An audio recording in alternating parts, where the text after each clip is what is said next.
ये कार्यक्रम सत्य घटनाओं से प्रेरित है। जिनके साथ ये घटनाएं घटी उसकी वास्तविकता उन्हीं तक सीमित है। भूत प्रेतों और अपसामान्य विषयों के होने पर चैनल कोई दावा नहीं करता और न ही प्रोत्साहन करता है।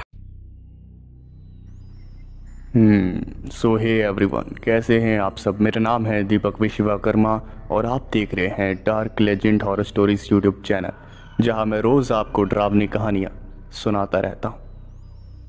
तो मुझे कुछ कमेंट आए थे जिसमें मुझे कहा गया था कि बिगफुट के ऊपर सीरीज़ बनाओ।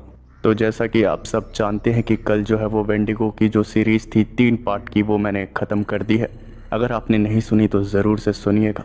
और आज जो है हम बिगफुट की जो सीरीज़ है उसे स्टार्ट कर रहे हैं। और ये जो वीडियो है वो बिगफुट सीरीज़ का पार्ट 1 होने वाला है। मुझे कुछ कमेंट्स और भी आए थे जो कि किसी और टॉपिक पर सीरीज़ बनाने के लिए थे, जैसे यक्षिणी एंड करण पिशाचनी, और भी 2-3 टॉपिक और थे। तो सबसे मैं यही कहना चाहूँगा कि आप बस थोड़ा सा इंतज़ार करिए, मेरी सारी सीरीज़ को सुनिए, आपको सारी सीरीज़ पसंद आएगी। और जिस टॉपिक पे आपको सीरीज़ चाहिए वो भी ज़रूर आएगी, क्योंकि मैं धीरे धीरे सारी सीरीज़ पर काम कर रहा हूँ। सबसे पहले मैंने वेयरवुल्फ पर सीरीज़ बनाई, अगर आपने नहीं सुनी तो वो भी आप सुन सकते हैं। उसके बाद मुझे कमेंट्स आए कि वेंडिगो पर बनाओ, तो मैंने वेंडिगो पर बनाई। और उसके बाद मुझे बिगफुट पर कमेंट आए, तो मैं आज बिगफुट की सीरीज़ है वो स्टार्ट कर रहा हूँ। ऐसे ही अगर आपको कोई भी सीरीज़ चाहिए किसी भी टॉपिक पर, तो आप मुझे कमेंट कर सकते हैं नीचे। आपको हॉरर स्टोरी सुननी है किसी भी टॉपिक पर तो कमेंट ज़रूर से करिएगा। और आपको वीडियो कैसी लग रही है आप ये भी ज़रूर कमेंट करिएगा। चैनल पर नए हैं तो सब्सक्राइब कर दें, तो साथ ही साथ वीडियो को एक लाइक भी कर दें, ताकि थोड़ा मोटिवेशन और एनर्जी मिलती रहे वीडियो बनाने की। तो चलिए शुरू करते हैं बिना किसी देरी के। माइकल एक स्पेशल फोर्स का लीडर था, जो कि अपने कैबिन में बैठकर कॉफ़ी पी रहा था। उसने सोचा कि चलो कॉफ़ी पीते पीते न्यूज़ देख ली जाए। उसने अपना टीवी का रिमोट उठाया और टीवी को स्टार्ट करके न्यूज़ देखने लगा। तभी उसने न्यूज़ में देखा कि बर्फीले पहाड़ों में काफ़ी तेज़ तूफान आया है, जिसकी वजह से वहाँ कुछ लोग जो हैं वो फंस गए हैं। और जब उसने ये न्यूज़ देखी तब उसे उन लोगों की काफ़ी चिंता होने लगी। तभी उसके पास में रखा हुआ फ़ोन वो बजने लगा। और जब माइकल ने फ़ोन को देखा तो फ़ोन किसी और का नहीं बल्कि उसके सीनियर्स का आ रहा था। और माइकल ने कॉल को पिकअप किया और कहा, गुड मॉर्निंग सर। और बदले में उसके सीनियर्स ने कहा, गुड मॉर्निंग, न्यूज़ देखी? जिसके जवाब में माइकल ने कहा, जी सर मैंने देखी। बर्फीले पहाड़ों में कुछ लोग जो हैं वो फंस गए हैं। तूफान की वजह से वहाँ काफ़ी उथल पुथल मची हुई है। और फिर उसके सीनियर्स ने कहा, सही न्यूज़ देखी है। हाँ, तैयार हो जाओ, हम तुम्हारी जो टीम है उसे वहाँ भेज रहे हैं। तुम्हारी फोर्स वहाँ जाएगी और वहाँ पर लोगों को रेस्क्यू करेगी। क्या तुम रेडी हो? अपने देशवासियों की रक्षा करने के लिए मैं 24 घंटे रेडी हूँ। माइकल ने अपनी जो फोर्स थी उसे असेंबल किया और वो सारे जो फोर्स के मेंबर थे वो एक जगह इकट्ठा हुए। माइकल ने सारे मेंबर्स से कहा, काफ़ी दिनों बाद मिले हैं मेंबर्स, मैं उम्मीद करता हूँ आप सभी काफ़ी अच्छे होंगे। मेरे पास अभी किसी का हाल चाल पूछने का वक्त नहीं है, क्योंकि हमारे कुछ देश के वासी बर्फीले पहाड़ों में फंसे हुए हैं। वहाँ पर तूफान आया था जिसकी वजह से वो काफ़ी ज़्यादा परेशानी में हैं और हमें उन्हें बचाना है। तो मैं उम्मीद करता हूँ कि सब रेडी हैं। और जितने भी फोर्स के मेंबर थे सब ने एक साथ कहा, जी सर हम रेडी हैं। और जैसे ही माइकल ने ये बात सुनी, माइकल ने इशारा किया और सारे फोर्स के मेंबर प्लेन में बैठ गए। काफ़ी देर प्लेन आसमान में उड़ता रहा और काफ़ी लंबे सफ़र के बाद वो सब उन पहाड़ों के पास पहुँचे जहाँ पर लोग फंसे हुए थे। पायलट ने कहा, जी सर हम पहुँच गए हैं, आप लैंडिंग कर सकते हैं। और जैसे ही पायलट ने ये बात कही, सारे जो फोर्स के मेंबर थे सब उस प्लेन से कूद गए और बारी बारी अपना पैराशूट खोलने लगे। वहाँ टेम्परेचर काफ़ी ज़्यादा कम था, ठंड वहाँ हद से ज़्यादा थी, तकरीबन माइनस में टेम्परेचर चल रहा था। और जैसे ही वो सारे फोर्स वाले ज़मीन पर उतरे, उन्हें देशवासियों की काफ़ी ज़्यादा चिंता होने लगी, क्योंकि वहाँ टेम्परेचर सरवाइव करने लायक था ही नहीं। सारे फोर्स के मेंबर इधर से उधर घूमने लगे और माइकल एक दिशा में जाने लगा। वो इधर उधर आवाज़ देता, हम स्पेशल फोर्स से हैं, आप सभी को रेस्क्यू करने के लिए आए हैं। अगर आप हमारी आवाज़ को सुन सकते हैं तो प्लीज़ हमें कोई सिग्नल दें। माइकल यही बात बोलते हुए इधर से उधर घूम रहा था, लेकिन बदले में उसे कोई जवाब नहीं मिल रहा था। तभी उसे एक इंसानी हाथ दिखा जो कि बर्फ़ की एक मोटी चादर से बाहर आ रहा था। जैसे ही माइकल ने उस हाथ को देखा, माइकल भागते हुए वहाँ पर गया और माइकल ने उस बर्फ़ को हटाना शुरू किया। और जैसे ही उसने उस बर्फ़ को हटाया, उसने देखा कि एक 10 साल का बच्चा उसी बर्फ़ की परत के नीचे दबा हुआ था। माइकल ने उस बच्चे को बाहर निकाला और माइकल ने उसे देखा तो उस बच्चे की हालत काफ़ी ज़्यादा ख़राब थी। माइकल ने प्लेन के सहारे उसे हॉस्पिटल पहुंचवाया और वापस से वहां पर बाकी लोगों की खोजबीन में लग गया। जितने भी फोर्स के मेंबर थे सब अपना बेस्ट दे रहे थे। सब कोशिश कर रहे थे कि जल्दी से जल्दी लोगों तक पहुंचा जाए और उन्हें बचाया जाए, लेकिन तूफान इतना ज़्यादा भयानक था कि वहाँ सब कुछ उथल पुथल हो गया था। बर्फ़ की मोटी मोटी चादरें बिछ गई थी। कोई कहाँ पर है, कोई कहाँ पर है, किसी को कुछ भी पता नहीं लग पा रहा था। और तभी वहाँ पर कुछ ऐसा हुआ जिसके बारे में किसी ने कुछ सोचा भी नहीं था। वहाँ का जो मौसम था वो धीरे धीरे बदलने लगा। वहाँ की जो रोशनी थी वो धीरे धीरे कम होने लगी। वहाँ अंधेरा बढ़ने लगा। काफ़ी तेज़ हवाएं चलने लगी। माइकल को पता चल गया कि अब मौसम काफ़ी ज़्यादा ख़राब होने वाला है। माइकल ने अपनी फोर्स से कांटेक्ट करते हुए कहा, हेलो मेंबर्स, मैं उम्मीद करता हूँ आप सभी ठीक होंगे। मैं चाहता हूँ कि आप सभी मुझे पहाड़ी के पीछे मिले। मौसम काफ़ी ज़्यादा ख़राब हो रहा है, आप सभी अपना अपना ध्यान रखें। माइकल ने उस डिवाइस पर यह बात बोल तो दी, लेकिन बदले में कोई जवाब नहीं आया। और जब माइकल ने कोई जवाब नहीं पाया तब उसकी जो चिंता थी वो बढ़ने लगी। वो अपनी फोर्स के पास जाने लगा और जैसे ही वो वहाँ पहुँचा उसने देखा कि फोर्स का कोई मेंबर वहाँ पर है ही नहीं। माइकल को कुछ समझ नहीं आ रहा था कि बाकी फोर्स के मेंबर आखिर गए कहाँ। तभी अचानक से वही हुआ जिसका डर था। वहाँ एक बर्फीला तूफान वापस आने लगा और जो माइकल का प्लेन था वो उस बच्चे को हॉस्पिटल छोड़ने के लिए गया था और वो वापस अभी तक नहीं आया था, जिसकी वजह से माइकल को पता चल गया था कि वो काफ़ी बड़ी मुसीबत में फंसने वाला है। वहाँ का मौसम जो था वो धीरे धीरे ख़राब होने लगा और ख़राब होता ही गया। वहाँ तेज़ी से हवाएं चलने लगी। वहाँ पर बर्फीला तूफान आ गया, जिसकी वजह से माइकल काफ़ी ज़्यादा टेंशन में आ गया। वहाँ का जो टेम्परेचर था वो गिरता जा रहा था और माइकल का सरवाइव करना मुश्किल होता जा रहा था। उसे सांस लेने में भी काफ़ी ज़्यादा दिक्कत हो रही थी। वो जैसे तैसे इधर से उधर अपने आप को संभाले हुए था। वो सिर्फ प्लेन का इंतज़ार कर रहा था और अपने जो बाकी के मेंबर्स थे उन्हें ढूंढ रहा था। और वही हुआ जिसका डर था। माइकल बेहोश हो गया। काफ़ी घंटों बाद उसे होश आया। तब उसने देखा कि उसके ऊपर काफ़ी सारी बर्फ़ पड़ी हुई है और वो बर्फ़ से बाहर निकला। उसने आसपास का नज़ारा देखा तो रात हो चुकी थी। हर तरफ सिर्फ अंधेरा ही अंधेरा था। माइकल ने इधर उधर अपनी नज़रें दौड़ाई।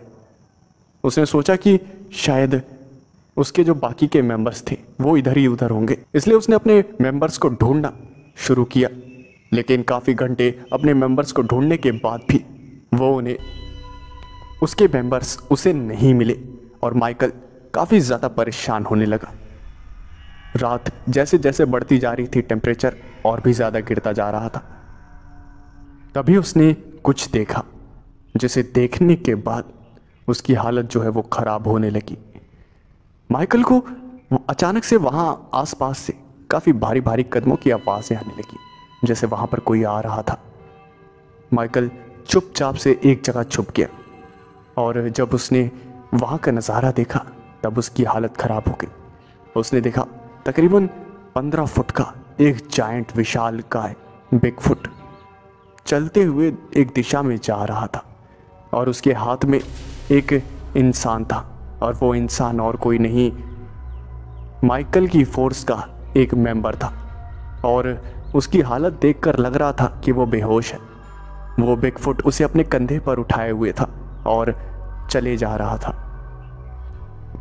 माइकल ने उस बिगफुट का धीरे धीरे पीछा किया और पीछा करने की वजह से अचानक से उसने एक ऐसी जगह पैर रख दिया जहां पर एक बर्फ की परत थी और वो परत काफ़ी ज़्यादा कमज़ोर थी और उसके नीचे नदी थी, जिसकी वजह से वो माइकल सीधा पानी में गिर गया।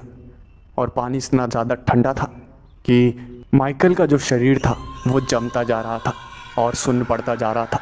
लेकिन माइकल को पता था कि अगर उसने अभी अपनी पूरी ताकत नहीं लगाई तब उसका मरना वो तय है।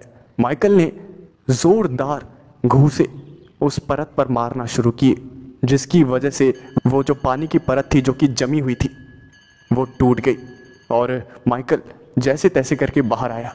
लेकिन जब वो बाहर आया उसने देखा कि वो बिगफुट वहाँ पर था ही नहीं, वो वहाँ से जा चुका था। माइकल इधर से उधर भागने लगा कि आखिर वो बिगफुट गया कहाँ, लेकिन माइकल को वो बिगफुट वापस नज़र नहीं आया।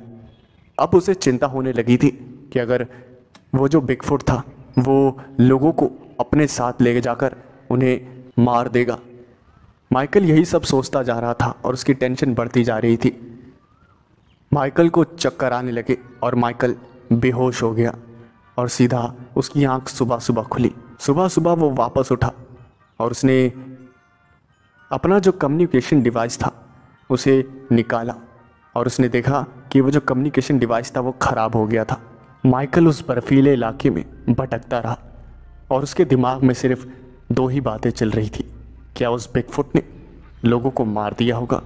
क्या उसकी जो फोर्स के मेंबर थे वो सेफ हैं या नहीं? इन्हीं बातों से माइकल काफ़ी ज़्यादा परेशान हो रहा था।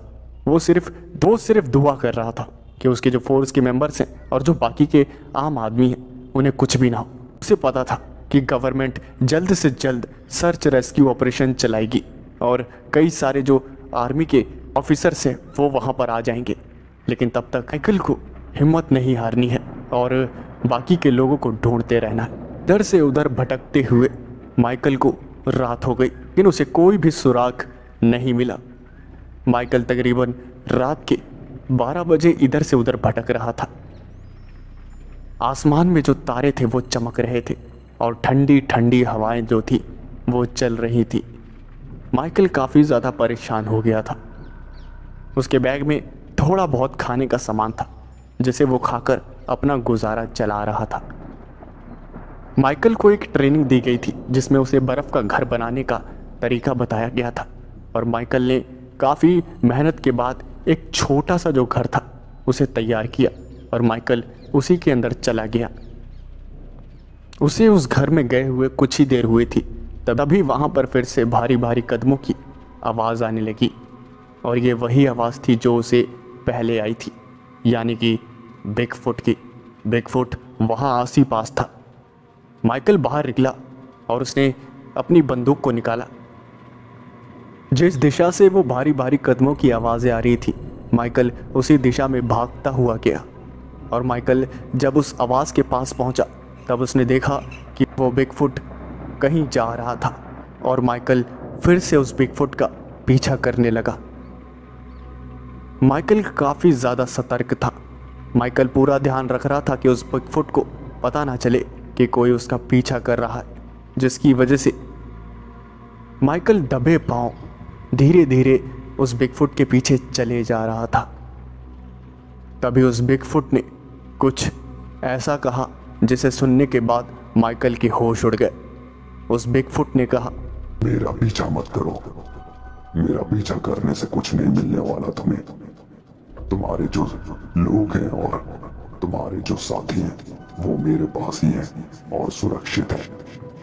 अच्छा यही होगा कि तुम मेरे साथ चलो, वरना यहाँ मारे जाओगे। माइकल ने उस बिगफुट से कहा, देखो चुपचाप से सबको वापस कर दो वरना मैं तुम्हें जान से मार दूंगा। और फिर उस बिगफुट ने कहा, तुम शायद पागल हो, तुम्हें समझ नहीं आता। वो जो लोग हैं वो घायल हैं, अभी वो कहीं जा नहीं सकते, समझे?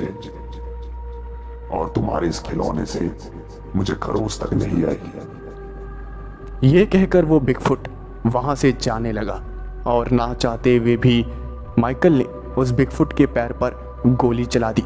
और जैसे ही वो गोली बिगफुट के पैर को छुई, बिगफुट ने माइकल की तरफ देखा और कहा, तुम इंसान शायद बिना दिमाग के पैदा होते हो, तुम्हें सीधी बात समझ नहीं आती। तुम्हारे इस खिलौने से मुझे कोई फर्क नहीं पड़ने वाला। अगर मैं उन सारे लोगों को वापस कर भी दूं, तो भी वो सारे लोग और तुम यहाँ मारे जाओगे, क्योंकि रात में तापमान काफी ज्यादा कम हो जाएगा और वो जो लोग घायल है वो भी मारे जाएंगे और तुम भी। इसलिए अच्छा यही होगा कि तुम चुपचाप मेरे साथ चलो, वरना अगर वो आ गया तब तुम्हारी मौत पक्की है। और जैसे ही माइकल ने यह बात सुनी, तब माइकल ने बंदूक को नीचे किया और माइकल ने कहा, आखिर तुम हो कौन और चाहते क्या हो? और फिर उस बिगफुट ने कहा, तुम दो कोड़े के लोगों से कोई क्या चाहेगा? तुम्हें लेने के अलावा देना ही क्या आता है? माइकल उस बिगफुट की बातें सुनकर काफी ज्यादा हैरान था। माइकल ने कहा, आखिर तुम कहना क्या चाहते हो? और फिर उस बिगफुट ने कहा, मैं सिर्फ इतना कहना चाहता हूँ कि मेरा पीछा करो बस, चुपचाप से। माइकल उस बिगफुट का पीछा करने लगा और बिगफुट सीधा सीधा चलने लगा। माइकल को उस बिगफुट के ऊपर यकीन नहीं हो रहा था। माइकल को लग रहा था कि यह बिगफुट कोई चाल चल रहा है। लेकिन काफी देर चलने के बाद वो दोनों एक गुफा के पास पहुंचे और माइकल ने देखा कि उस गुफा के अंदर आग जल रही थी। और फिर उस बिगफुट ने कहा, जाओ अंदर जाके देखो, तुम्हारे साथी सुरक्षित है। और फिर माइकल उस गुफा के अंदर गया। उसने देखा कि वहाँ कई सारे लोग घायल पड़े हुए थे और सबकी हालत नाजुक थी। उसमें से कोई आम लोग थे और कई फोर्स के मेंबर थे। और माइकल ने उस बिगफुट से कहा, तुम हमारी मदद क्यों कर रहे हो? और फिर उस बिगफुट ने कहा, अगर तुम्हें मदद नहीं चाहिए तो इन्हें लेकर यहाँ से चले जाओ, लेकिन फिर सबकी मौत के जिम्मेदार तुम ही होगी। माइकल समझ गया कि ये जो बिगफुट है वो अच्छा है। और माइकल ने कहा, आपका शुक्रिया, आपने मेरी और इन लोगों की मदद करी।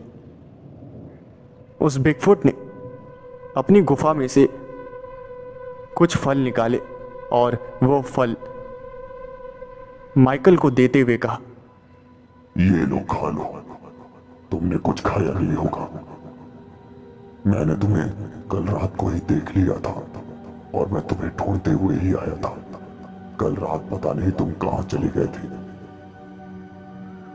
और माइकल ने वो फल खाते हुए कहा, हाँ वो मैं पानी में गिर गया था, काफी ज्यादा ठंडा था। समझ गया।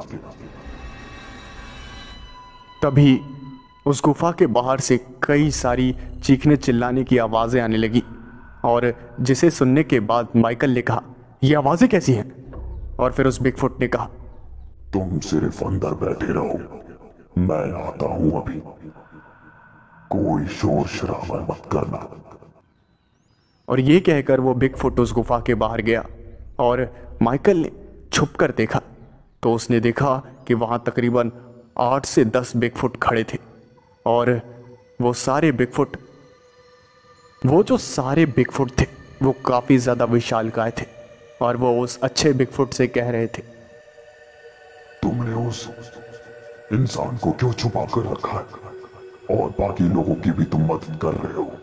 देखो, तुम्हारे लिए अच्छा नहीं होगा। उन्हें हमारे हवाले कर दो, हम उन्हें खा जाएंगे। वो हमारा खाना है, इंसान अच्छे नहीं होते। और फिर उस बिगफुट ने कहा, तुम्हारा कोई हक नहीं बनता उन लोगों को मारने का। अच्छा यही होगा कि तुम यहाँ से चले जाओ। वो सारे बिगफुट काफी ज्यादा गुस्से में थे और उन्होंने गुस्से में वहां पर तबाही मचा दी। वो सारे इधर से उधर अपने हाथों को ज़मीन पर मार रहे थे, जिसकी वजह से ज़मीन जो थी वो टूट रही थी और हिल रही थी। और काफ़ी देर खुरापात मचाने के बाद वो सारे बिगफुट वहाँ से चले गए। माइकल उस बिगफुट के पास आया और माइकल ने कहा, ये सब कौन थे? और फिर उस बिगफुट ने कहा, कोई भी नहीं, जैसे तुम्हारी सोसाइटी समाज है वैसे मेरा भी है। बस इन्हें ये बात पसंद नहीं आती कि मैं इंसानों की मदद करता हूँ। ये सब इंसानों को खाना पसंद करती है। और तभी वहां माइकल ने देखा कि एक खतरनाक सा बिगफुट उस अच्छे बिगफुट पर हमला करने आ रहा है, जिसे देखकर माइकल ने कहा, साइड हटिए। तो ये था जो बिगफुट सीरीज का पार्ट 1। मैं उम्मीद करता हूँ आपको ये जो पार्ट 1 है वो पसंद आया होगा। तो यार वीडियो को लाइक कर देना, और आप नए हैं तो चैनल को सब्सक्राइब ज़रूर से कर देना। आपको वीडियो कैसी लगी नीचे कमेंट करके ज़रूर बताएं। और मैंने सोचा है कि 10,000 सब्सक्राइबर पे मैं एक शॉर्ट फिल्म बनाऊंगा, और मैंने जो स्क्रिप्ट वगैरह लिख ली है। आप शॉर्ट फिल्म चाहते हैं कि नहीं, वो भी आप कमेंट सेक्शन में ज़रूर बता दें। मैं मिलता हूँ आपसे नेक्स्ट वीडियो में। Thanks for watching.